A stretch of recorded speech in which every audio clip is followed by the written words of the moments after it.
And welcome back to another episode of Pokemon Knowledge. On today's episode, I just wanted to talk about a pretty cool live we all got the pleasure of watching yesterday, and that was Pokerev did a live box break of Holon Phantoms, and I mean that's definitely one of my favorite sets, so it was very exciting to watch that. But I just wanted to do a little bit of a commentary on it because it was a stinker of a box. It was one of the worst box breaks I have ever watched. And when you think about it, because Holland Phantoms, it was crazy because literally like on either my last live or the live before that one, it was either yeah, I think it was the one where Nick from Old School Pokemon was on. We were talking about packs that these sets, these gold star sets, the packs, the premium that they hold is all that money is really built into just a small finite amount of cards. And when you think about it, gold stars, yeah, you got gold stars could be in the thousands of dollars, but all the other cards in that set are worth nothing. Now, the prices for Pokerev's box break for those Holland Phantom packs, he was selling them for $850. That is a lot of money for those packs. And really, when you think about it, those packs sell between like 2 to 350. So it's a pretty large range when you're talking a low of $200 and like a high of 350. So the talk about a range of $150, it's a lot of money for those packs. But he was able to sell them for $850. And you guys know me, I am sort of a hater when it comes to the box break, pack break type mindset, but I almost kind of like have to sit back and give him a little respect that he was able to sell Holland Phantom pack for $850. And the crazy thing is when that stream started, he had only sold 18 or 17 of those packs. Literally only half of the box had he sold so far. By the time he had ended his stream, he had sold out on all of those packs at $850 a piece for Holland Phantom packs. That is crazy. But, you know, it's funny because, like I said, and I've talked about like undervalued cards before, and I get this question a pretty lot, especially in the chat, and people just always asking like, "What are the sets that are undervalued? Where do you think cards are undervalued?" And I say, "Well, go after some of these gold star sets." And I always say, "Don't go after the gold stars because those are the cards that literally everyone goes after. Those are the cards that everyone knows in the set. But there is a ton of underrated cards in those type of sets that sell for almost nothing, and almost nothing being a very subjective term in this hobby. But when you think about like hollows going for like less than $10, but yet somebody is able to actually sell packs for $850, it is just ridiculous. But I think that live also showed a very big problem that Holland Phantoms has. And most people know print lines as being those horizontal print lines, but in his box break, they were all like the vertical print lines. And now that is a very common thing, especially for Holland Phantoms. So I actually went and I pulled out a Holland Phantom card, and I'm hoping I'll be able to actually show off like those exact print line issues. So, uh, like this is actually like a pretty minty. Let's see how well the camera will show off this card. But like, uh, let me know, guys, if this is like relatively in focus for you. But like, this is a pretty minty card. There is one issue right there, if you can see by my finger. There's like a little bit of whitening on this card, but it's the Deoxys. So there's four Deoxys in Holland Phantoms. So they're like the hollows, well, four of the hollows of the set, and there's like a strength one, this is the speed one, there's the normal one, and then I think there's like a defense one. So there's four different Deoxys. Now, if you look at like running right here, I'm trying to show it so you guys can like see what these print lines look like. And it's like right by his face, running, and it runs all the way up through the card. It's Man, I need to maybe invest in even a better camera, but the print line like runs all the way up. Let's see if I could get it in. It's actually a lot tougher than I thought for camera. But anyways, the point I was trying to make in this video, and I obviously failed at it, and probably we lost all our viewers, me trying to show off one print line. But yeah, they have like these weird vertical print lines in it. And, you know, I like when people open booster boxes like this and they do it on a large scale because, for channels like mine, when we talk about gold star sets, and yeah, everyone knows gold stars, but when you talk about the actual sets, it's really hard to explain cards to people or try to like equate a reason like, hey, you should probably like this, hollow Deoxys that I bought for like $5 and this will probably hit like PSA 9, but maybe because of that little whitening corner issue, it could hit like an 8. But I think, I don't know. I would grade this card as a maybe 9, possibly 10. There is like a minor surface issue on it too. So, but anyways, like when you could pick up cards like that, which is a hollow of the set, and yes, it's not the EX card, but it is a hollow. And like I said, you can pick it up for the $5. It's just it's a crazy low dollar amount. So like, but the point of this video is, and what I'm trying to get at is when people open these type of boxes, I think it's great for the more mass type audience because I watched the entire box break yesterday, and I almost never watch like an entire 2+ hour stream. And I'm sure you guys are the same way. Like you watch a little bit of it, but I didn't like talk in the chat. Obviously, I would never buy a pack for $850. Like that's just crazy. But I was watching the live break and I was watching the people in the chat, and at like the high had like 5,000 people join that chat and just discuss Holland Phantoms. And I think when you have somebody who's a large PokeTuber bringing those more niche sets, and he's always done that, like he's opened a ton of different booster boxes, but I just like when a lot of eyes go onto those sets, and when more eyes go onto those sets, I think it pulls it out of the shadows a little bit, but it's almost like such a temporary thing when you have such a rare, awesome box, and Holland Phantoms is awesome, and he pulled a lot of like the hollow energy cards, and those hollow energy cards are like very awesome, and we talk about it all the time. Like energy collectors is, a hit or miss. There's a lot of those hollow energy cards and a lot of different sets. And definitely Hollow Phantoms has one of the nicer like hollow energies, but I just love when there's different eyes on it. And it does bring back the point of what I'm saying though, is like go after these sort of sets. Maybe don't go after Holland Phantoms literally the day after a giant pokey box breaker opens one of those. Let the market die down. But guys, there's a lot of other cards and a lot of different other sets that you can still go after. And now, this is the question, and this is always the question. How long and what type of push will it take for people to really go after these sets? And I think the big problem is you're probably going to have very few, if any, opportunities in your life to ever actually experience a lot of this stuff yourself. Yeah, you can go out right now and pick up a pack of Holland's Phantoms for $300 and you could, roll the dice. But just like we saw in that video, people spending $850 to literally pull nothing is just such a crazy thought. And it's funny watching that type of stuff because I say it all the time, like, who the heck spends that much money on those packs? Like, I'm so happy we get the entertainment value from it. But as a whole, that box, that Holland's Phantoms box, was a huge dud.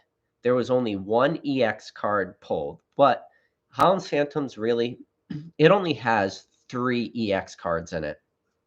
And and literally he pulled the worst of the EXs. And yeah, the best EX in Holland's Phantoms is the Mew. It sells for extreme premium. But when you watch an entire booster box of 36 packs pulled, and I don't even know, 850 times 36, we could do the math, I guess, real quick. Let's see, 850 times 36. He sold packs for $30,600, and maybe in total value in that booster box in just the raw price, not including sending those cards away for graded. So we're not going to talk PSA prices. There is maybe on the high end $1,000 to $1,500 worth of value raw.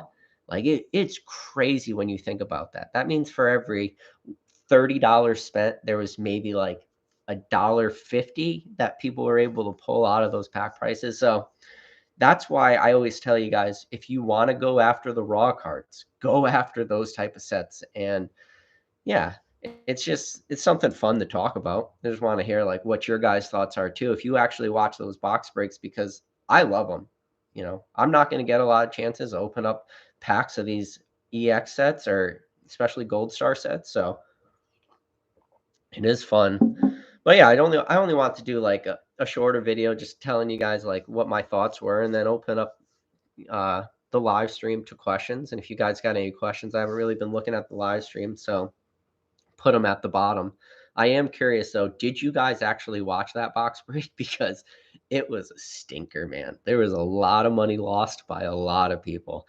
And I mean, I hate to smile, but it's almost like, what are you guys doing? Stop spending this kind of money. But I don't know. People are just, they do it all the time. So, uh, let's see. We got Jonathan W said 9 cards in a pack. Yeah, so those are a lot of those e-reader sets are 9 cards per pack, and he goes all the way back. Like even uh, Wizard of the Coast e-reader sets 9 cards, Expedition 9 cards, Quapolis 9 cards, Skyridge 9 cards, and then that trend follows all the way up through Nintendo, and that was a change from like the 11 cards we saw in base set. And then you got to keep in mind that these 9 card packs, they don't have energy cards in it, so that is why it is less cards. So, and like even modern day packs now have 10 cards in it, but there's 1 energy. So it still is 9 cards if you think about it. Let's see. Andrew said no gold stars, but a lot of nice hollows. That Rayquaza was cool. Yeah, that Rayquaza is definitely like one of the top, if not the top hollow in that set. And I think it was actually Pokey Chloe. Is that how you say her name? I think she actually pulled that, but she also bought 2 packs. $850 a piece. She paid $1,700 for those 2 packs to pull a raw, Rayquaza, and it wasn't gem mint condition. It was funny. He was holding that card on the screen like this, but I got like a real quick view of the backside before he was just pretty much showing off the front, and it wasn't pretty. It was like possibly PSA 8, probably more likely than not PSA 9, but there was a lot of issues on the back. And in fact, like all the cards he opened up had a lot of big issues on them, a lot of whitening on corners, stuff like that. So, uh, let's see. Nutty said, I wanted to buy one of his packs, but bought some cryptos instead. Well, uh, don't buy $850 Holland Phantom packs, guys. Just sit back, let other people spend their money so you can have the enjoyment of it and be better off. If you want those cards, just go out and buy the cards yourself. Uh, yeah. Poke Fun said I definitely thought about it when it got down to 5. $850 a pack isn't crazy for that opening, or 850 a pack isn't crazy for that opening. It is crazy. It's entertaining. The gold star chance is a plus. I don't really understand your comment totally, but I'm thinking you're saying that they are uh, expensive, but they are. Uh, hey, Australian Blastoise, it's good to see you actually making one. Uh, Pokemon Catcher 25 said all the old boxes way overpriced. Yeah, it's they're rare though. Old boxes are rare, especially EX sets. They're rare. They don't come up very often. And when they do come up, they pull a premium for the sealed product. Now, Gold Stars, we say all the time that it's 1 out of 72 packs, that most likely if you bought a case, you're going to get 3 Gold Stars per case. No one really knows that for sure. Now, there's a lot of like going back a long time ago, real old conspiracy theories that if people did open up cases, they did know that it was like 1 Gold Star per 2 boxes. So if they opened up a case and were able to pull those 3 Gold Stars, that they wouldn't open the other booster boxes. Now, there's no way you're ever going to actually be able to prove that. That is, people have been talking about that for a long time, but trust me, we're way past the point of people like, I don't know, call it searching through cases of EX sets. We're way past that. So I don't know how true the validity of that type of stuff is, but maybe if there was somebody a long time ago doing that, but I doubt it. I think your chances of pulling Gold Stars is the same as if you were to open up the case yourself. I doubt anybody was searching those. Pokin Fun said, I wish you would weigh them as they come out and keep the lights sealed. The only way I get in if my pack is light when it's sealed, or have it sealed, heavy, open it. Yeah, those sets are actually kind of hard to weigh, and you can't weigh out Gold Stars. Like, you can't tell if it is a Gold Star or not versus like anything else. The pack weights of those are pretty tricky because, like, in those sets, you have like the normal reverse hollows for Holon Phantoms, but then all the rare reverse hollows have like the actual Holon's Phantoms written on it. So honestly, I'm not 100% on the pack weighing of sets like those because I just never had enough packs of them to actually like make it worth my while to memorize that stuff. But I think those packs are actually a lot harder to weigh out than you might think. So it probably wouldn't even be worth it to weigh a lot of those. Cheval's, I scrolled all the way to the bottom. Cheval says people lose more in one night drunk at the casino. Gambling does that. Yeah, I guess that's one way to look at it, but I guess I don't know. I don't really like that comparison that buying Pokemon cards is the equivalent of going to the casino and just losing your money. But if that's how some people want to justify it, that's a rough one. I don't know if I can get behind that one. I understand your thought process though. Jonathan W said almost $100 per card in a pack, right? Yeah, it's crazy, and especially when a lot of those cards are, they're not okay. They sell for a little bit over bulk because nobody's pulling commons and uncommons of these older sets. But I mean, they're not worth it to grade or anything. And if they ever are worth it to grade, it's going to be way down the road when PSA prices drop back down to bulk. And who knows if we ever see that.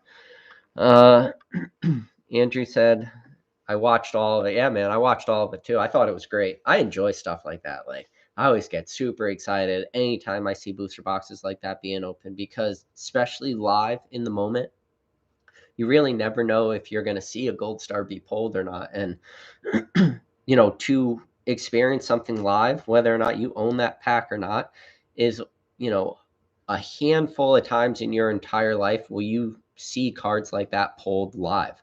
And probably for some people out there, you will never see those type of cards being pulled live. So I do enjoy that. I don't enjoy the prices, and I'm shocked that people actually pay that stuff.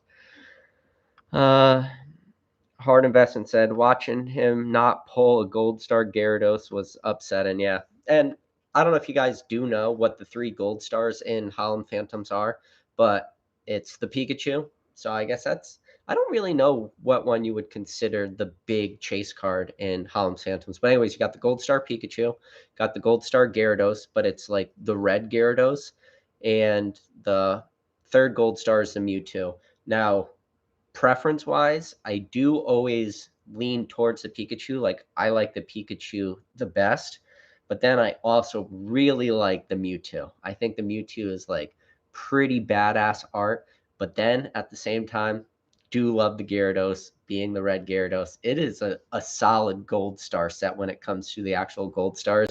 You got 3 huge fan favorites there. So, and when it comes to the overall gold star sphere, they're definitely, I don't know. I can't even say it anymore. I was going to say they're on the lower end of price for gold stars, but that's not really even true anymore. Like gold stars as their own genre, the prices are just crazy right now. So I guess when it comes to gold stars, nothing is really undervalued anymore. And even the things that are overvalued, like like all the dogs, because there's a million of those gold stars, people still pay a premium for those. So even those aren't undervalued, or those are overvalued, undervalued, depends how you look at it. Oh, let's see. Uh, Olive Terran says thoughts on Southern Islands. Hey, if you like Southern Islands, go for it, man. I mean, that's like real classic artwork. They used to sell for pretty cheap, for the little booklet, or not. I guess not a booklet, but the like card 3 frame things or whatever you want to call them. I don't know what you call them. Premium files, not premium files, like Neo Genesis premium file, but like you know what I'm talking about for those Southern Islands. If you like them, go after them. I know the prices have creeped up a lot. I recommend getting them sealed. It depends what you want to do with them. Do you want to like do them just as an investment? Because then, yeah, you kind of have to open them, send them away for grading, hope to get tens. But there used to be a way more out there than there are now. So those are my thoughts on that. Uh, Fresh, what's your name? Fresh Tats. Oh, that's a mean one. It says Rev sucks. His content isn't there. Relying on set, no one is opening because he has money. Uh, he would be no one without Pokemon. That's a rough take. I'm not gonna try to throw shade at any other PokeTubers in this. I'm just saying I enjoyed the pack opening. Now, do I agree with the prices? Probably not.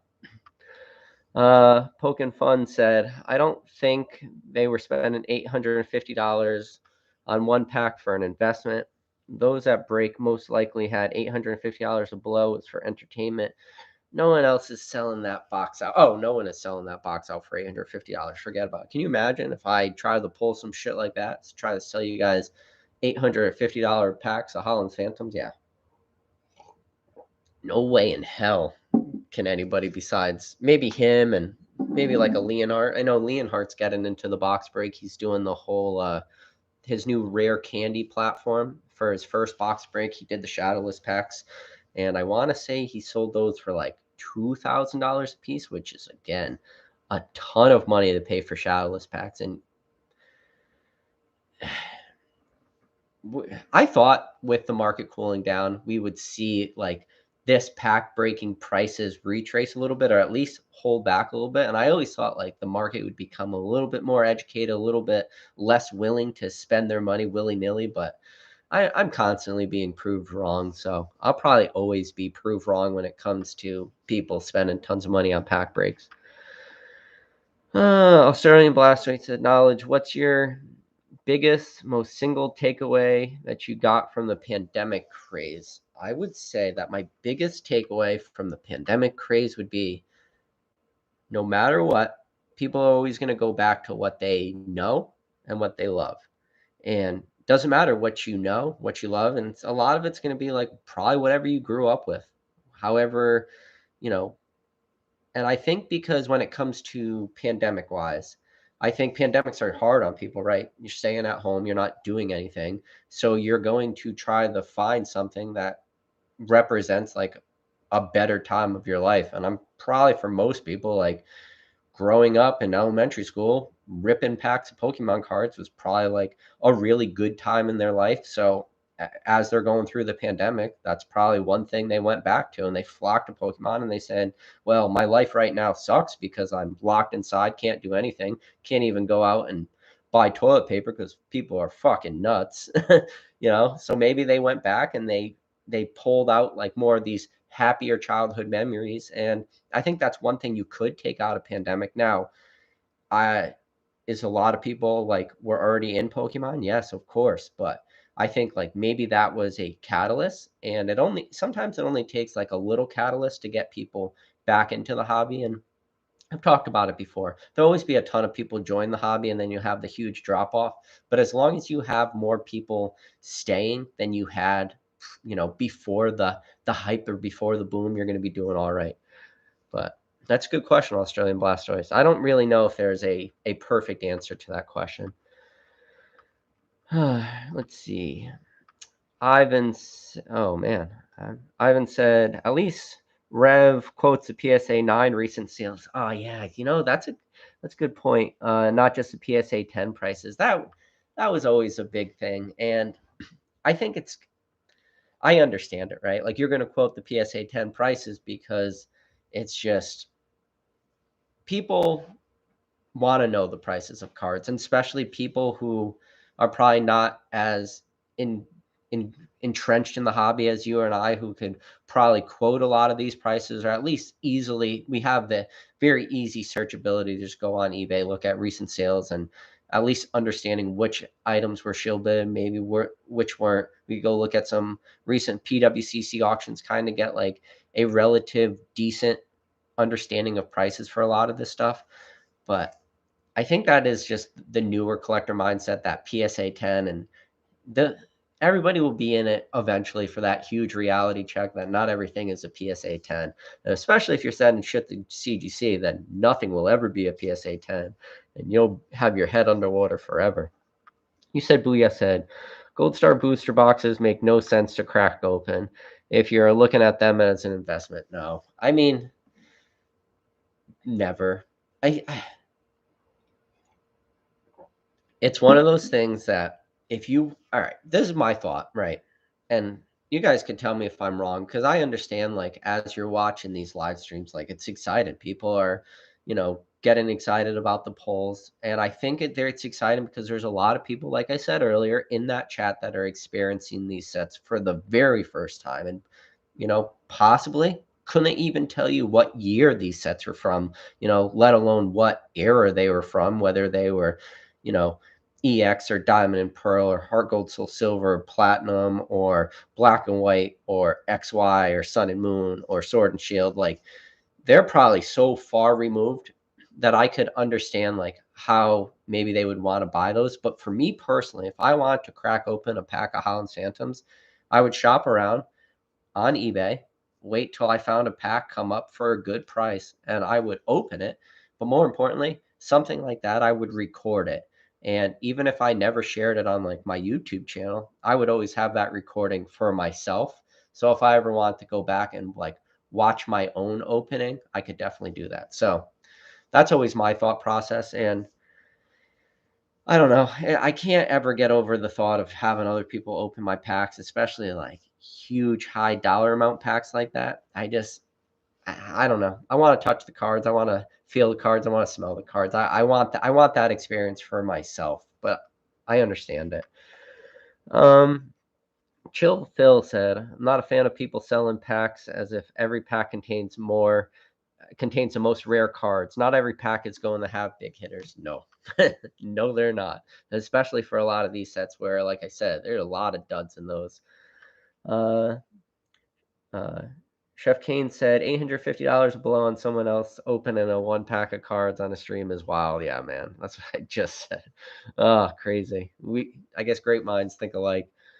Uh, Cheval says, you say, Booyah. One positive is that introducing a lot of new people to the EX era cards beyond the gold stars. Yeah, and I think that's a great point you said, Booyah, is just it's hard. And I don't even know if like when I talk about stuff like that on this channel where people say, what are undervalued areas? And I say, look at every other card in the set. I don't know if people always like hold on to that.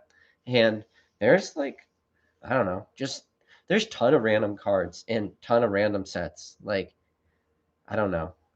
I can't even like think of a card right now. But all right, fuck it.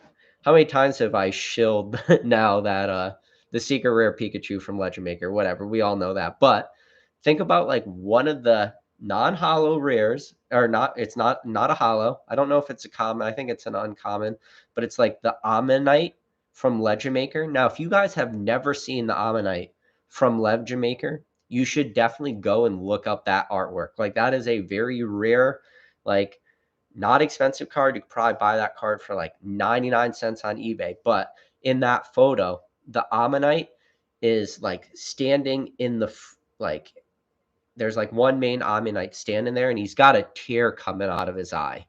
And then behind him are two Ammonites like looking at each other with like looks of passion and love. And then above those two Ammonites is a big heart. Like they're in love, and then the other Ammonite with the tear in his eye is like super sad because they're in love. Like it is one of like the most subtle, funniest cards out of a random EX set. Like, trust me, just Google search Ammonite Legend Maker. Look at the guy with the tear with the two behind him, you know, in love with the heart above him. It is funny. And the heart is like bubbles. It's not even like a legit heart. It's like what it's funny though. And it's just cards like that, man. Like cards that literally cost, you could go buy it for 99 cents. It's not an investment. It's just a card that you can buy and like forever. And when you think about cards that make you smile, like I'm smiling right now, those are one of them. Uh, let's see. Uh, what's that name? Nutty786 said, I actually bought 12 Fire Red Leaf Green Hidden Legends EX Team Aqua versus Team Magma packs and weighed them out. It is difficult, but they can be weighed out. I made a spreadsheet on. Oh, that's cool, man. If do me a favor, uh, my email to get into contact me is pokeknowledgecommunications@gmail.com. After this video is over, I'll put that email in the description. But I'd be very interested to see that spreadsheet because it is tough to find pack weighing. Like honestly, when it comes to some of those real niche sets, you know, for looking up pack weighing, you got to like go real deep into E4 or just go onto the E4 Discord and there's like a little help me hashtag help me or whatever it is. You could like write questions like that and see if people have the answers for them. But the thing about packs like those is even if I have packs like those down in the basement, I don't know off the top of my head which ones are truly the heavy and which ones are not. So spreadsheets like that are very helpful. So yeah, if you don't mind sending it to me, I'd love to see it. And I'd like just probably, I'm old school. I just print out like a computer sheet of it and just stick it in a cabinet somewhere and then forget I have it until years later. But stuff like that is always helpful. You said Booyah said, oh, basic trainer, pay at Poke Knowledge. Who do you think is behind the trigger for those buying for buys Timmy's? Poindexter noobs wannabes. I don't know what those people are. Those people are rich people buying. It's just it's a different type. I don't even know if I would say it's a different type of collector.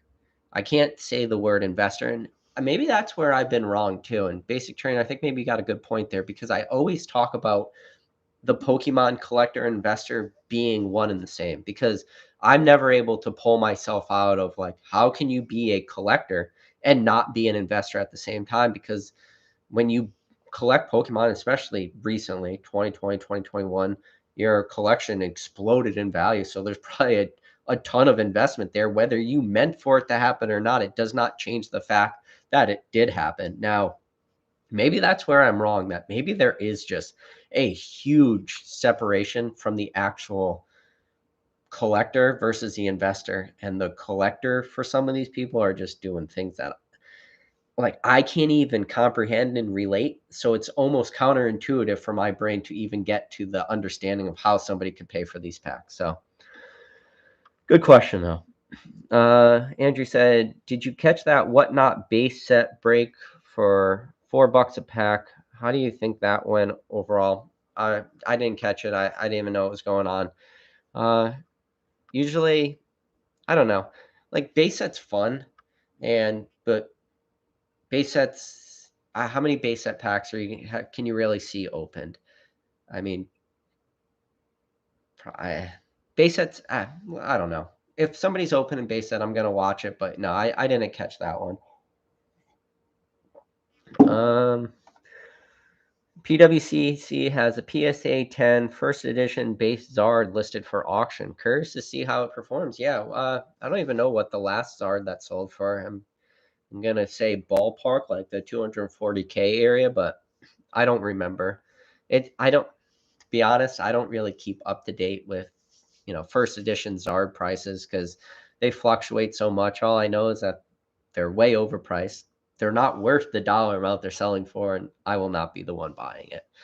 So, uh, Dylan said, I know you don't do Japanese much, but what are your thoughts on VMAX VMAX Climax? I think it could be an exception. Listen, VMAX Climax, 100 secret rares, all character cards. It is a fucking banger set. I'll give you that, man. Banger set. And, you know, I'm a big character art guy. It's amazing the leaks that came out of this set, the VMAX Climax. And first of all, I feel like every time you say VMAX Climax, you need to say giggity at the end because like the little kid in me is always chuckling. But it's gonna be a fun set to open. I think if we take anything out of that set, you can at least say it's gonna be fun because at 100, secret rares being full art or sorry, not full art trainers for being the character cards, it's gonna be fun, man. And I know people have fun with like baby shinings and stuff, and I think baby shinings are fun. Shining cards in general are fun, but trust me, these character cards are gonna hit different. Now, the question would be, is it investable? It's hard to say because who knows how much of the stuff is going to be printed. Right now, for super modern stuff, it's hard to say. It is definitely possible that if you want to complete this master set, yeah, there's going to be like the high end cards that are going to sell for a lot of money. But with 100 of those, it's possible you're going to be able to pick up a lot of these cards for like $1 a piece or some, real trivial amount of money. Probably like what we're seeing with some of like the celebration cards, like Team Rocket's admin or cards like that, selling for a quarter, like 25 cents, stuff like that. So I think it will be fun. And I think what you could really take out of sets like those is if there's a character card that you really like and no one else likes, you can pick up a lot of them for cheap. And that doesn't happen a lot, but when it does happen, man, that's a perfect storm when there's a cheap card and only you like it and you can keep buying it up. Sadly, that doesn't happen enough for me, but when it does, it's freaking awesome. And especially when you can pick them up for like $1. Smitty said, what did I miss? Are we thinking the box may have been tampered with? No, Smitty, I was just saying like it was a stinker box, man. There wasn't much in there. There wasn't much pulled, and the pack prices were crazy. And I was just talking about how what people were paying for those packs like doesn't justify it. And pretty much everyone who opened those packs paid $850 and lost like $840. Like there was very little value that came out of some of these packs.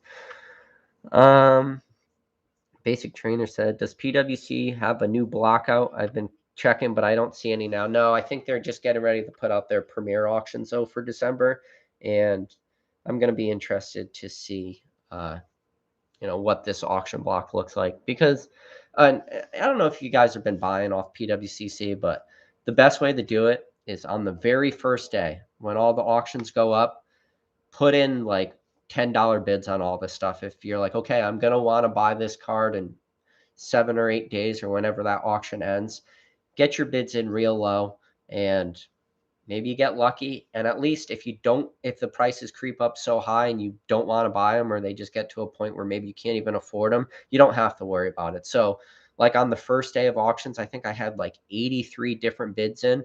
And I think I only ended up buying like 9 cards in the last PWCC auction block. So Cheval says it's not instant. I believe most buyers there can afford it, and what they're looking for is a rush of opening an expensive lottery ticket. Showing off a 10 makes it more exciting. Okay, I understand what you're saying. That a lot of people have money and they're just doing it for the excitement. But let me ask you a question.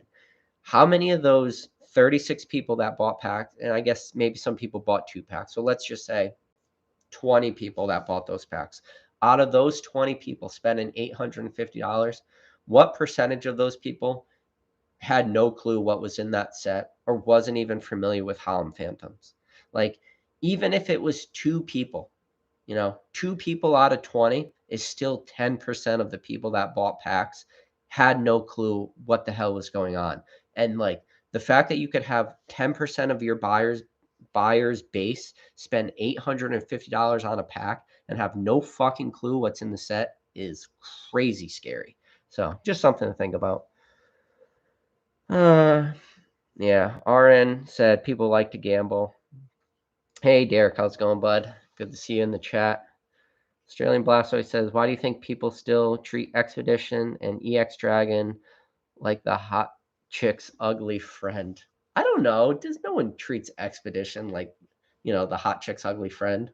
Well, it is funny you say that though, because the hot chick trick, right? When you if you see a hot girl and she's standing next to two friends, you can tell she's hot or not by blocking out her friends and then looking at her by herself. Maybe that's what we have to do with some of these Pokemon sets. Like we put our hand in front of Expedition and in front of Skyridge, and then we see what sets in the middle, and it's Quapolis, and we're like, yeah, Quapolis still looks pretty damn good. So maybe it is a good set. Maybe that will be the new thing we have to do, Australian Blastoise, when we're looking at Pokemon sets. We're like, EX Dragons. Well, let's put our finger in front of Ruby Sapphire, and then let's put our fingers in front of Sandstorm. Oh, EX Dragon still looks a little good. So I don't know. I don't think they're the ugly friends. But that's pretty funny you say that, though. I love the chats, man. You guys are freaking awesome. You said Booyah says, I have that reverse hollow 10. Which card are you talking about that you have in reverse hollow 10? All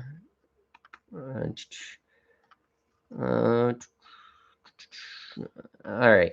I've got about 300 hollows and reverse hollow near mint plus PSA 8-9 average. What price tier would you be submitting those in at? I'm not in a major rush. I don't know what. Oh, he said from EX sets. I don't know, man. Like, depends on what card it is. Like that is a super broad question to say you have, hollows from EX sets. What tier should I submit them at? I don't know. Like you have to tell me literally like card by card, and then you can go through it. There's no way to give like a definitive answer for that. It's going to be look up the price for it, see what they sell for at that PSA 8, PSA 9 grade, and then you could justify what tier to submit them at. Like that's the only answer I have for that. Let's see.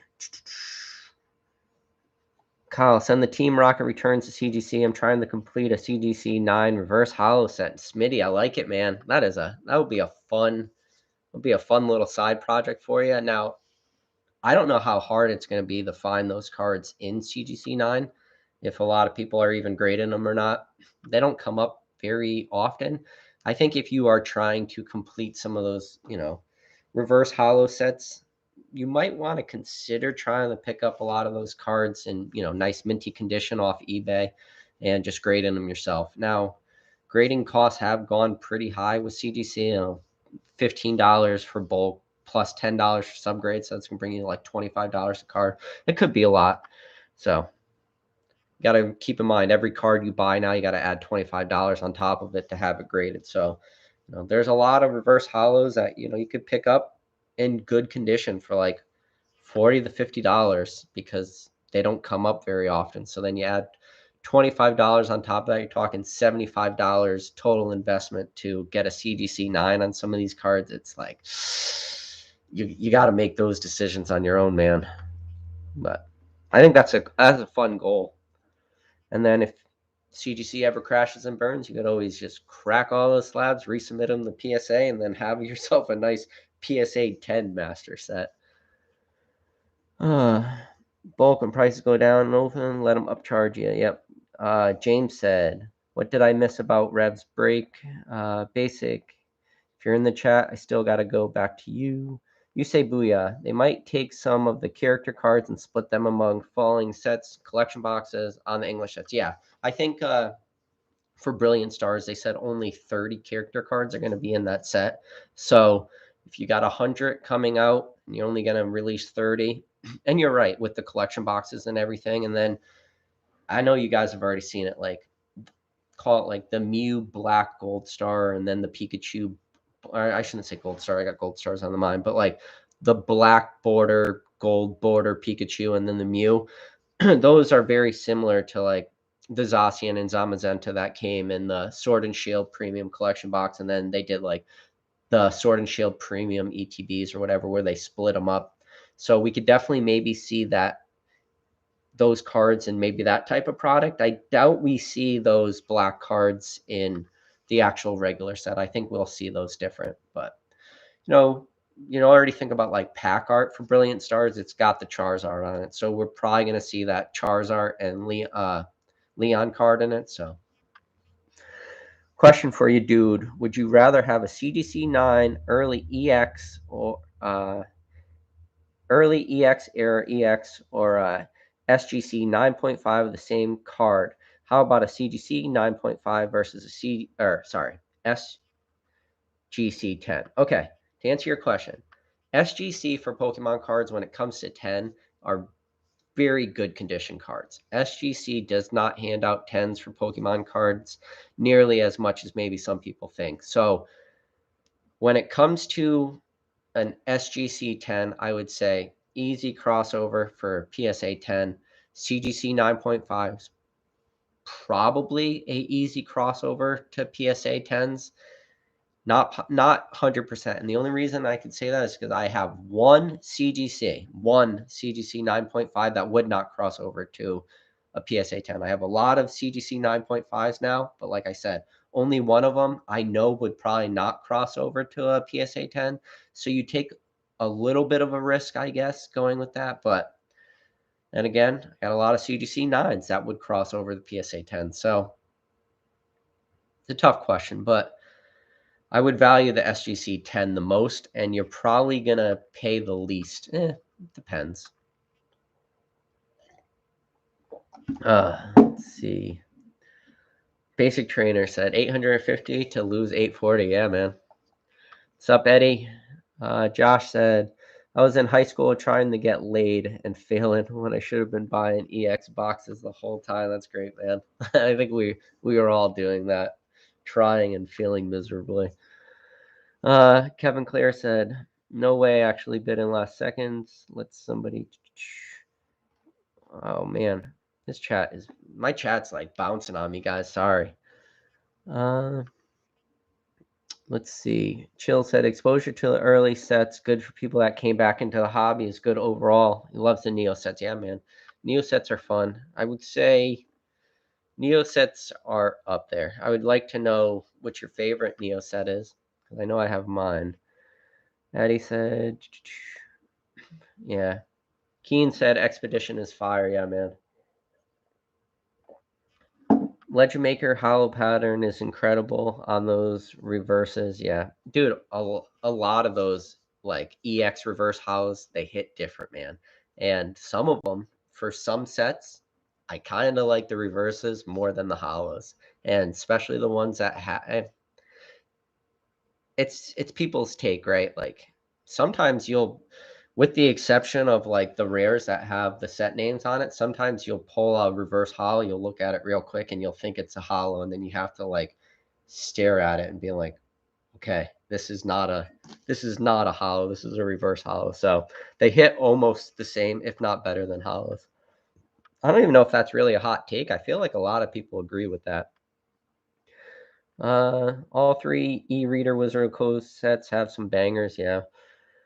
I mean, all three e-readers, yeah. Expedition being like the base set e-reader set has, Charizard, Venusaur, Blastoise, big fan favorites there. Quaplus, if you guys like Crystal Cards is a hit or miss, but the Lugia first ever Crystal card, pretty banger, and then Skyridge is just on its own tear, whether it's through both like the rarity factor, the scarcity factor, being all Gen 1, all Gen 2 Pokemon, having the chase card be a monster Charizard in the Crystal Hollow Charizard. Bunch of good hollows in that set. Like you could go down the line. The Umbreon's one of my favorite hollows in that set. the Gyarados with the flames behind them for that Hollow and Skyridge, like that's a freaking banger card. There's just a million different cards in that set that are good. All right. Also, I need to do PSA, Beckett, CGC, SGC, then all other, yeah, all other pop-up grading card companies. I feel like the next summer PSA market will be much easier to predict with the backlog gone. That's a good question, and I think it's going to be easier to predict because there will be no more hypotheticals. People will know really what got graded and just what didn't get graded because no one really knows. We all just speculate. But again, said it last stream, say it again. Channels like this, we have the luxury of being able to speculate. Whether we're wrong or not doesn't matter. So. Eddie said, I've been screaming from the top of the mountain. There's a special set coming with all these super rare cards in there. Chevals, haven't you seen some raffles for the ultra premium collection? Some people ended up paying more than the price of the box for a chance of winning the box. Might be scary, but it's happening. Oh my, I can't. I think some of this stuff is fake, but that's because I think I'm living on an island by myself of just denial. Maybe that's it. I live on the, you know, it's Christmas time, so you got the island of make believe with all the misfit toys, and then I'm on my own island, the island of denial. And here's Pokemon that's just like, I don't believe that people are this stupid paying these prices for cards, but I think I'm constantly being proved wrong. So, hey, Captain, how's it going, bud? It says a lot of pack opening money is for the experience and support the streamer. 850 is a lot, but it was from a booster box that probably didn't make the money back from selling. I don't know. I think I think he made a lot more money than maybe you think he did. There will be reverse hollow in both set Brilliant Stars and in the special set. Yeah, you're probably right. For the character cards, they will be in the reverse hollow spots. I cringe thinking about cracking open slabs like Nick when he was opening packs from the Pokemon Saves the World event. Yeah, I like shaking. I don't know, man. I could go crack some slabs right now. Like I got a nice little. Well, I didn't say a little stack, but it's like a stack. There's a lot of good deals out there, and oh, that was a good sneeze. I think this is a new thing. I just sneeze in every single one of my live streams now. I don't know if maybe I'm allergic to the camera, but yeah, I think I don't be afraid. Just get yourself a nice pair of like snips, snip all four edges, get yourself a screwdriver, stick it in that baby and pop it. When you crack a slab, this is the best advice I could give you. And take a notepad, take a pen and paper. When you crack a slab, get yourself like a really cheap, either a garbage bag or a bag from the grocery store, like one of the plastic bags.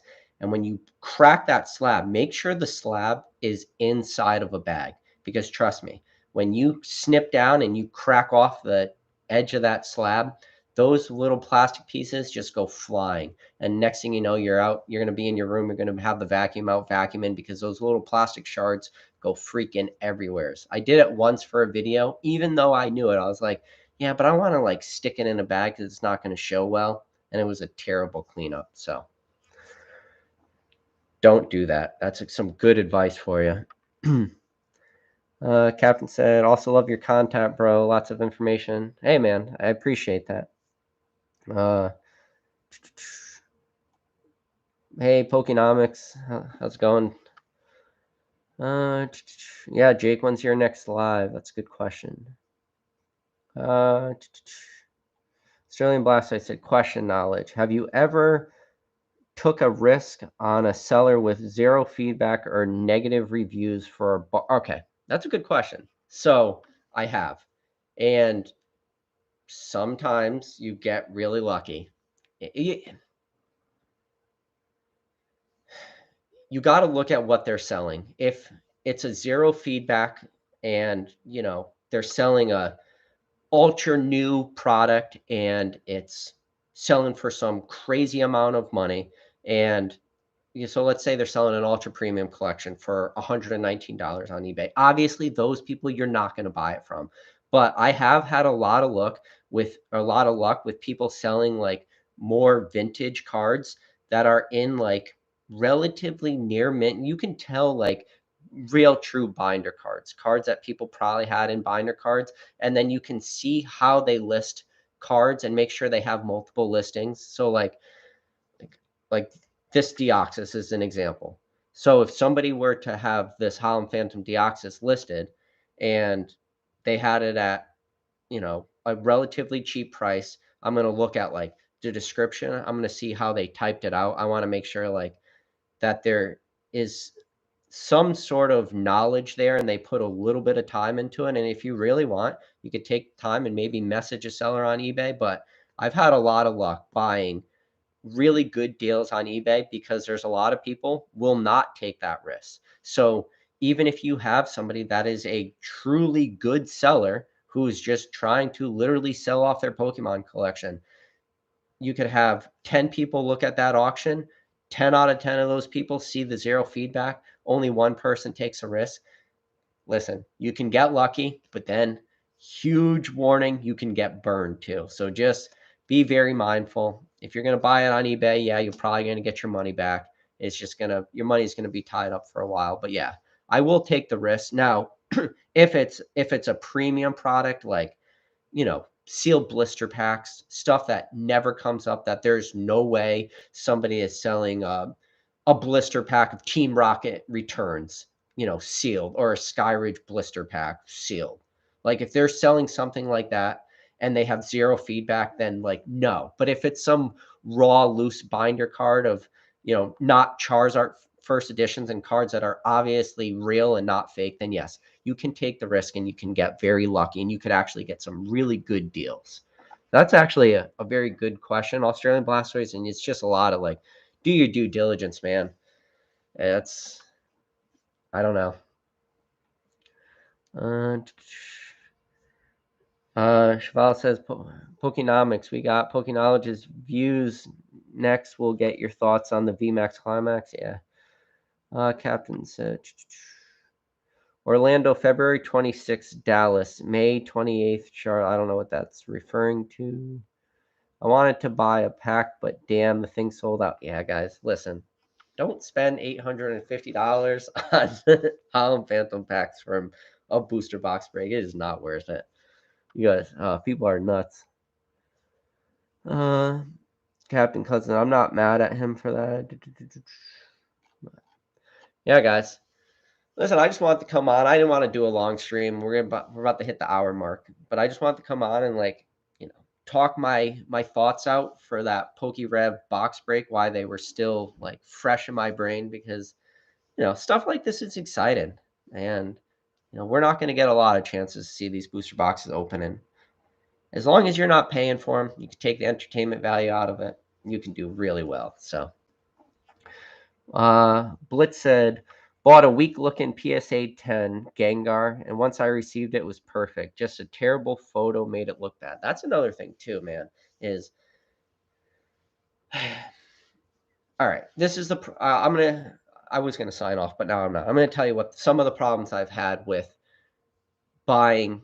So where I get a lot of my luck, and I don't buy a lot of graded cards. Well, that's not really true either, but most of the cards I buy are, near mint raw copies. But I also do a lot of my eBay searching, Pokemon 2006, whatever, like Pokemon lot, just Pokemon. And when I do these super generic terms, sometimes when you do items ending soonest, sometimes you have a very small window of time to put in some good bids. And anytime you get like a good lot of cards that are, vintage or mid vintage, and cards that you're like, yeah, I want to add a bunch of these. This is a great value.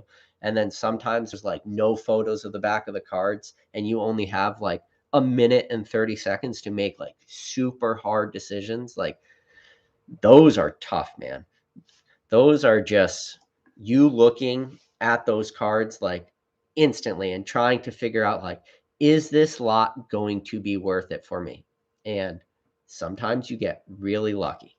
Sometimes you get burned really bad. When it comes to cards and like that and lots like that, if you only have like a very small window of time to like, should I buy this? There's not a lot of good photos.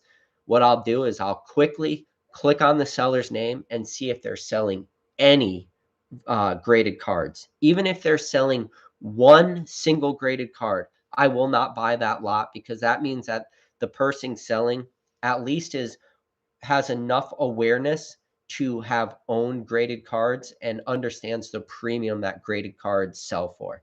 Now, if they're selling no other graded cards whatsoever and they're only selling raw stuff, or if that's literally like their only Pokemon auction they have up, but they have like a ton of selling history, their account's been around since, you know, 2009, and everything else they're selling is just like generic stuff from around the house as if they go to flea markets and stuff. Like, yeah, I'll take the risk on some of those lots. And that's a little bit of Pokemon. I guess that is like more. I'm not going to do the gambling, spending $850 on a pack, but I will do the gamble to buy a good lot if I think the deal's going to be out there. It's going to be worth it for me in the long run. And if you go back on my channel and watch a really old video, like when I got my first edition Niddle King, it was a it was a decent sized lot, and that Niddle King first edition was I bought the entire lot, including that card, for $225, and it wasn't even like listed on there. And all the photos were taken with the cards in top loaders. And if you guys know, like top loaders can show in photos like tons of scratches on it. So if you take a photo with the glare of top loaders and stuff, like I was like, I have no clue how damaged this card is truly, or if this card is not. And it was one of those situations where it was just like minutes left. I think I sold that card for like 300, and then the other 9 vintage hollows that were in the set, like I probably made like close to $1,000 by taking a risk on one $225 auction. So it's a huge risk reward type thing. That was a tangent, but that was a question I really liked. Eddie said, haha, I know the Mewtwo pack art and Gary pack art. Talk about this. I've been buying 9s and 9.5s because of your advice. Still make sure that whatever cards you're buying are still good values. Like, don't overpay for anything. Like, I do believe that there will be a good possibility to cross grade this stuff in the future. But when you talk about that stuff, no one really truly knows where the market's going to land. We could still see like a huge downturn. And depending on what cards you're buying to cross grade in the future, just keep in mind, like, you know, again, this was a card I pulled out because we did a Holon Phantom chat. Like, do I think that the pop report for this Deoxys from Holon Phantom is going to explode in the future? No, probably not. Now, if you're buying CGC 9s and 9.5s of some jungle and fossil and base set unlimited cards, like, just be careful what you're buying, what you're purchasing for those future gradings. So just something to think about. Like, but I'll give you an example of cards that sell for way less than the raw prices. Like, I already have my positions. Trust me, I am not adding any of these cards, but like all the Scream promos, those Scream promos, for the most part, grade like 9s and they grade 10s at PSA. There's a lot of like 7s, 7.5s, 8s that those Scream promos graded for CGC. And those 8s and 7.5s are literally selling for less than the raw price. So you literally have an option to buy one of those slabs, crack it, and just throw that card in a top loader and a penny sleeve and sell that card at a premium. Like, that's risky though, but like, do your research if you want to start doing stuff like that. But I've seen it. Now, I don't know if that's gonna last or not. But like those cards, people really were paying a premium for. I honestly, I'm not even 100% what the market for those cards are right now. I'm sure it's dropped a lot because there's a lot of Scream promos out there. I guess you could say maybe the Mimikyu is not as readily available, maybe a little scarcer. Just something to think about. Blitz said immediately turned off a bid minimum for auction to go, but one more time seller had that, and I figured out the minimum on a PSA 10, and no one challenged me, so I sniped his other PSA 10 that he had minimum. Guessing you're talking about just buying stuff. Obi-Wan Kenobi said, "Hey man, hope you're right, or hope your night is going well. Are there any breakers out there that you do consider legit?" Legit? Like, are they scamming people? There's probably plenty of those people out there. Is there any like pack breakers out there that I agree with the prices that people are charging? No. Just it's not for me. Everybody's different though. Like, not for me. Honestly, huge props to all the PokeTubers. When I sell my packs, I always lose money, but the experience is so worth it. Evolutions is like $750 to $1,000, but packs are $20. And you want to know what? Those packs are $15 more than they should be selling for at $20. I don't get the evolution stuff. I'm so confused by it.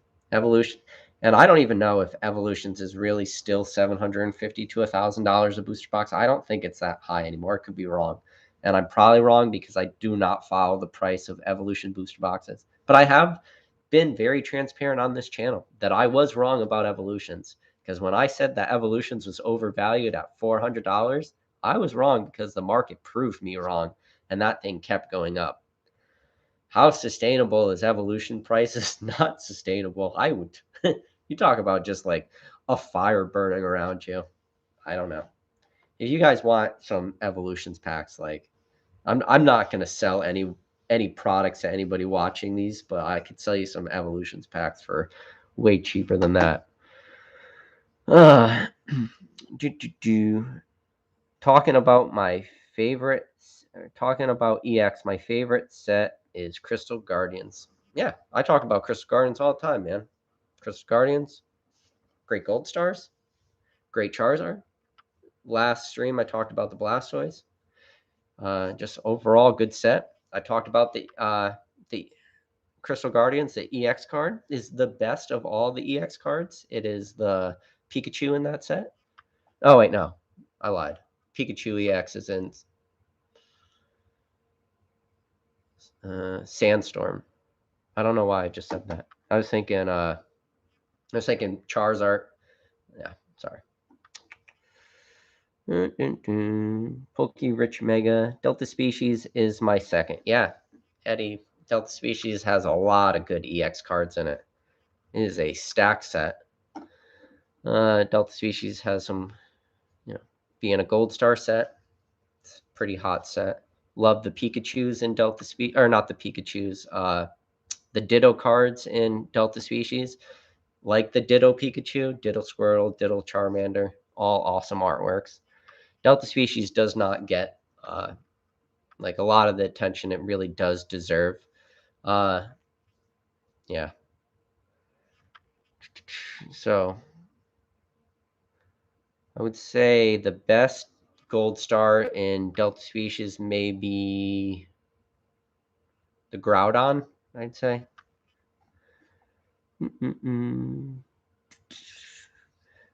Evolution booster box are selling in the $600 to $700 range on eBay. Yeah, I don't know. Do not keep up with that price. Sorry, guys. Did he say Diddle Charmander? No, Ditto. Ditto Charmander. Team Trubbish.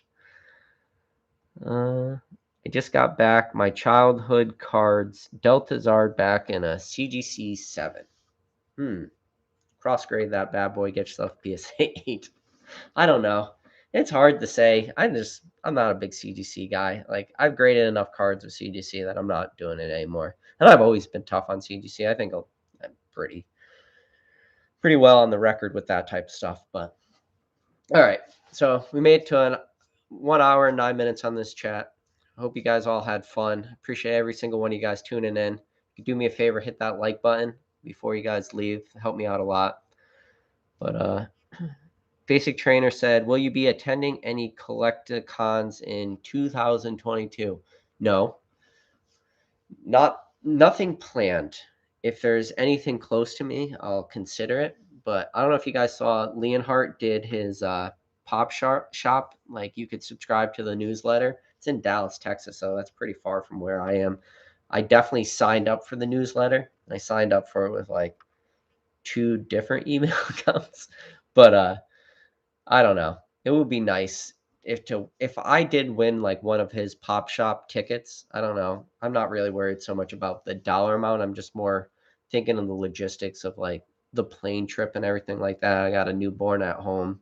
My wife, work, stuff like that. It would be very tough to go to that Pop Shop, but given enough time, seeing how Leanhart has talked about that Pop Shop now for probably like going on years, maybe, definitely like talked about it a lot in the last couple months. It's probably going to be really well done, or it's going to be a train wreck. But I don't think it's going to be a train wreck. I think it's going to be very well done, and especially the fact that he said like there's going to be a bear garden there, and he's kind of already went through like the blueprints of what that pop shop is going to look like. If I get the opportunity, if I get the option, and like it is feasible for me to, well, first I have to win a ticket, but then if I could actually go there and do it, like I'd consider it, because I think that is like one of those once in a lifetime type of opportunities. So yeah, I don't know.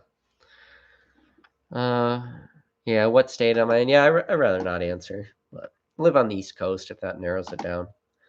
But all right, guys, appreciate you all for tuning in, and I'll catch you on the next video.